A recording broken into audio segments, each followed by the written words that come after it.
आज अपन आगे का भाग पढ़ेंगे भारत में राष्ट्रवाद के बारे में। देखो, आंदोलन के भीतर अलग अलग धाराएं हैं। यानी जो आंदोलन शुरू किया गया था महात्मा गांधी द्वारा, उसके भीतर आप देखिए क्या क्या होता है। तो एशियो खिलाफत आंदोलन जनवरी 1921 में शुरू हुआ। ये आपको याद रखना है कि एशियो खिलाफत आंदोलन कब शुरू हुआ था। जनवरी 1921 में शुरू हुआ था। इस आंदोलन में विभिन्न सामाजिक समूहों ने हिस्सा लिया। तो जितने भी सामाजिक समूह है, अलग अलग समूह के, उन्होंने इसमें भाग लिया था। लेकिन हर एक की अपनी अपनी आकांक्षाएं, इन्हें आकांक्षा का मतलब इच्छाएं, हर एक की प्रत्येक समूह की अलग अलग इनकी इच्छाएं थी, यानी अलग अलग उनकी मांग थी। सभी ने स्वराज के आह्वान को स्वीकार तो किया, लेकिन उनके लिए इसके अर्थ अलग अलग थे। यानी स्वराज की मांग तो की थी, लेकिन कुछ उन, यानी आप कह सकते हो कि उनके अर्थ अलग अलग थे। अब देखो आगे बात करें कि ये आंदोलन शहरों में आंदोलन है जो किस तरह बढ़ता है। देखिए, अपने शहरों की बात करें तो आंदोलन की शुरुआत शहरी मध्यम वर्ग की हिस्सेदारी के साथ हुई।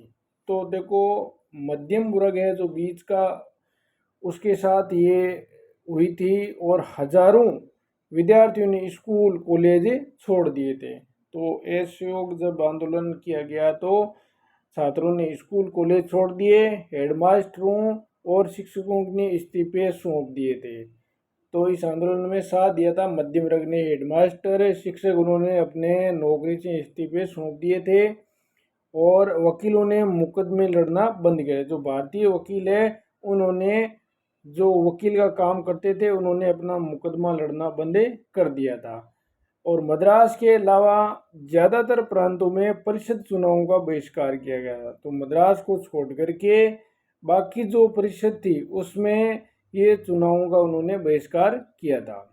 और मद्रास में गैर ब्राह्मणों द्वारा बनाई गई जस्टिस पार्टी का मानना था कि काउंसिल में प्रवेश के जरिए उन्हें वे अधिकार मिले सकते हैं। तो गैर ब्राह्मणों द्वारा बनाई गई जस्टिस पार्टी थी, उनमें काउंसिल में प्रवेश के जरिए वे अधिकार मिल सकते हैं जो सामान्य रूप से केवल ब्राह्मणों को ही मिल पाते थे। तो कुछ इस जस्टिस पार्टी का मानना था कि अगर काउंसिल में प्रवेश हो जाए तो आपको अधिकार तो मिल सकते हैं, लेकिन केवल वो अधिकार किस में मिले, केवल ब्राह्मणों को मिलेंगे, बाकी को नहीं मिलेंगे। तो ये भी एक भेदभाव की तरह था। ये केवल ब्राह्मणों को अधिकार मिलेंगे। भाई, आपको जो अंग्रेज है वो सरकार है, इसको सिंपली तो कर लेगी, लेकिन केवल वो ब्राह्मणों को ये अधिकार मिल सकते, बाकी को नहीं। इस पार्टी ने चुनाव का बहिष्कार नहीं किया। तो ये कारण क्या था कि ये जो पार्टी थी ना जस्टिस, इस पार्टी ने चुनावों का बहिष्कार इसलिए नहीं किया क्योंकि उनको ये लालच दे दिया गया था कि आपको अधिकार मिल सकते हैं केवल ब्राह्मणों को। तो ब्राह्मणों ने क्या है, इस पार्टी के चुनाव का बहिष्कार नहीं किया था, क्योंकि अंग्रेज तो कुछ तो कुछ क्या टुकड़ा डाल ही देते थे। अब देखो आगे बात करते हैं अपने आर्थिक मोर्चे पर। एशियो का असर भी ज्यादा नाटकीय रहा कि विदेशी सामान का बहिष्कार किया गया था। तो आर्थिक मोर्चे पर भी उसका काफी असर पड़ा कि भारतीयों ने विदेशी सामान का बहिष्कार किया। शराब की दुकानों की पैकेटिंग की गई और विदेशी कपड़ों की होली जलाई जाने लगी। तो एक ये जो शब्द है ना पैकेटिंग, इसका आप अर्थ देख लीजिए। देखो, जो पैकेटिंग का अर्थ है प्रदर्शन या विरोध का एक ऐसा स्वरूप जिसमें लोग किसी दुकान, फैक्ट्री या दफ्तर के भीतर जाने का रास्ता रोक लेते हैं। तो आपको इस तरह याद रखना है कि पैकेटिंग का मतलब है एक प्रदर्शन या विरोध ऐसा स्वरूप है जिसमें लोग है किसी दुकान या फैक्ट्री जाने का रास्ता है वो रोक लेते थे। यानी अपन कहते हैं कि ये पे कर दिया रास्ते को, तो वो आगे जाने नहीं दिया। तो जो भी दुकान है, फैक्ट्री, दफ्तर में जाने का रास्ता रोक दिया ताकि वो आगे नहीं जा पाए। अब यहाँ पर क्या होता है देखिए,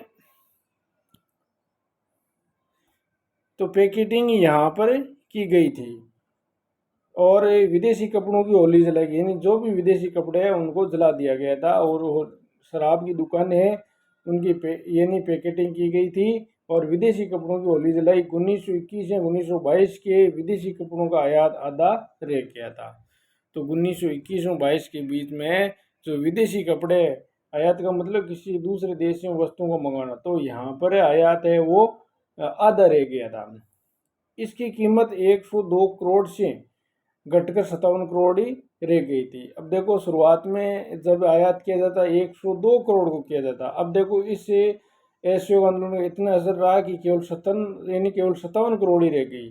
तो बहुत सारे स्थानों पर व्यापारियों ने विदेशी चीज़ों का व्यापार करने और विदेशी व्यापार में पैसा लगाने का इनकार कर दिया गया था। तो व्यापारियों ने भी साथ दिया था कि विदेशी व्यापार करने या विदेशी व्यापार में पैसा लगाने के उन्होंने क्या है कि मना कर दिया था, क्योंकि असहयोग आंदोलन का उनकी सहायता करनी थी।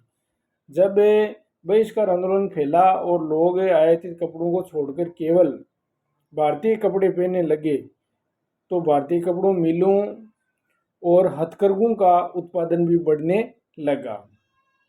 तो अब क्या है, जो आयात की जाने वाले कपड़ों पर इतना असर पड़ा कि वो भारतीय कपड़े पहनने लगे और भारतीय जो मिलें हैं उनका कपड़ा है वो ज़्यादा बिकने लग गया। और हथकरघों का मतलब कि हाथ के द्वारा जो कपड़ा बुन करके तैयार किया जाता था, जो बनाया जाता था, उसमें उत्पादन बढ़ने लगा था। अब देखिए आगे अपने बात करते हैं कि कुछ समय बाद शहरों में ये आंदोलन धीमा पड़ने लगा। और कुछ समय बाद ये आंदोलन है असहयोग आंदोलन धीमे पड़ने लगा। इसके कई कारण थे। खादी का कपड़ा मिलों में भारी पैमाने पर बनने वाले कपड़ों के मुकाबले प्राय महंगा होता था। अब खादी का कपड़ा है क्या है कि मिलों में तो क्या है कि ज़्यादा बनता था तो वो सस्ता भी मिल जाता था। अब यहाँ पर बात करें मिलों भारी पैमाने पर बनने वाला कपड़ा मुकाबले में प्राय महंगा, अब यहाँ पर महंगा मिलने लग गया था खादी का जो सूती कपड़ा था वो। और गरीब उसे खरीद नहीं सकते थे। अब महंगा होने की वजह से गरीब लोग हैं वो नहीं खरीद पाते थे। वे मिलों में कपड़े का लंबे समय तक बहिष्कार कैसे कर सकते थे। अब बड़ी समस्या थी जी, जो अंग्रेजी सरकार अपने मिलों में जो कपड़ा बनाती थी वो सस्ता मिलता था और ये जो भारतीय कपड़ा है वो काफ़ी महंगा मिलता था। इसकी वजह से लंबे समय तक उसका बहिष्कार है वो नहीं कर पा रहे थे। ब्रिटिश संस्थानों के बहिष्कार से भी समस्या पैदा हो गई।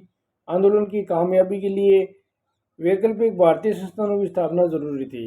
अब इस कामयाबी यानी जो आंदोलन को कामयाब करने के लिए यानी वैकल्पिक यानी भारतीय संस्थानों की स्थापना जरूरी थी, ताकि ब्रिटिश संस्थानों के स्थान पर उनका प्रयोग किया जा सके। अब ऐसी कोई व्यवस्था नहीं थी कि भाई इनको जो भारतीय जो कपड़े हैं उनकी ऐसी यानी संस्था स्थापित किए ताकि गरीब लोगों को इसकी यानी सहायता मिले। लेकिन वैकल्पिक संस्थानों की स्थापना की प्रक्रिया बहुत ही धीमी थी। अब धीरे धीरे ये भारत है भारतीय लोग है वो कर रहे थे कि भाई वैकल्पिक ऐसे कोई स्थापना की जाए ताकि गरीब लोगों को ज़्यादा फायदा हो, लेकिन वो प्रक्रिया क्या थी, धीमी थी। फलस्वरूप विद्यार्थी और शिक्षक सरकारी स्कूलों में लौटने लगे थे।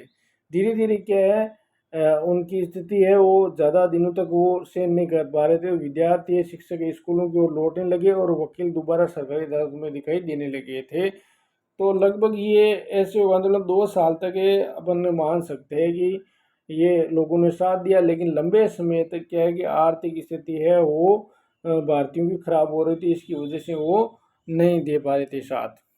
तो अब देखो ये 1922 तक की वैसे असहयोग आंदोलन चलता है 2 साल तक, यानी चोरी चोरा की जो घटना होती है उसके बाद में गांधी जी वापस लेते हैं। तो कल अपन आगे क्या भाग पढ़ेंगे।